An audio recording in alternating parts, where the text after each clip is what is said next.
क्या देश के छात्रों की आवाज अब सिर्फ धरना प्रदर्शन और सियासत तक सिमट कर रह गई? क्या सड़क पर उतरने के बाद ही सरकारें सुनती हैं? आखिर क्यों हर महीनों में छात्र अपनी मांगों को लेकर आंदोलन करने को मजबूर हो जाते हैं? क्या ये लड़ाई सिर्फ कुछ मांगों के पूरे होने तक सीमित है या फिर पूरे सिस्टम में बड़े बदलाव की जरूरत? इन्हीं सवालों के बीच राजधानी दिल्ली एक बार फिर राजनीतिक और छात्र आंदोलन का केंद्र बन गई, जहां प्रधानमंत्री आवास के बाहर उस वक्त माहौल तनावपूर्ण हो गया जब धरने पर बैठे विपक्ष के नेताओं को दिल्ली पुलिस ने हिरासत में ले लिया।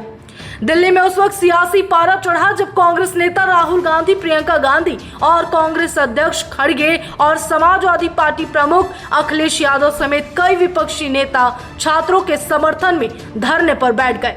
हालात तब बिगड़ गए जब पुलिस और सुरक्षा बलों ने प्रदर्शन खत्म कराने की कोशिश की। धरने पर बैठे नेताओं को पुलिसकर्मियों ने घेर लिया और फिर उन्हें पुलिस वैन में बैठाकर डिटेन कर लिया गया। इस पूरी कार्रवाई के वीडियो सोशल मीडिया पर वायरल हुए।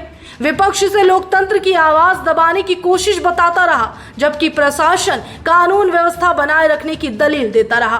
दरअसल ये विवाद सिर्फ एक दिन का नहीं, इससे पहले जंतर मंतर पर भी छात्रों और प्रदर्शनकारियों ने अपनी मांगों को लेकर बड़ा प्रदर्शन किया था। आरोप लगे कि प्रदर्शन खत्म कराने के लिए पुलिस ने लाठी चार्ज किया और कई छात्रों को हिरासत में ले लिया गया। छात्रों का कहना है कि उनकी मांगे सिर्फ राजनीतिक मुद्दा नहीं बल्कि उनके भविष्य से जुड़ा सवाल है। वो लंबे समय से भर्ती प्रक्रियाओं में पारदर्शिता, परीक्षाओं में सुधार और सिस्टम की खामियों को दूर करने की मांग कर रहे हैं। भारत में पिछले कुछ सालों में कई बड़े छात्र आंदोलन देखने को मिले। कभी भर्ती परीक्षाओं में गड़बड़ी के आरोप लगे तो कभी पेपर लीक हुआ और रिजल्ट में देरी को लेकर भी सवाल उठे। हर बार छात्र सड़कों पर उतरे, प्रदर्शन हुए, सरकारों ने आश्वासन दिया और कुछ मांगे मान ली गई, लेकिन कुछ समय बाद फिर वही नाराजगी, वही सवाल उठने लगे। यानी असली बहस अब सिर्फ किसी एक धरने या प्रदर्शन की नहीं बल्कि पूरे सिस्टम में सुधार की है। इस पूरे घटनाक्रम के बाद राजनीतिक बयानबाजी तेज हो गई।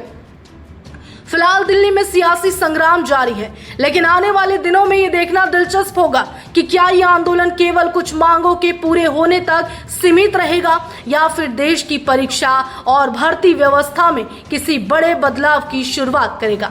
आप क्या सोचते हैं? क्या छात्रों की समस्याओं का समाधान सिर्फ आंदोलन है या पूरे सिस्टम में वाकई बदलाव की जरूरत?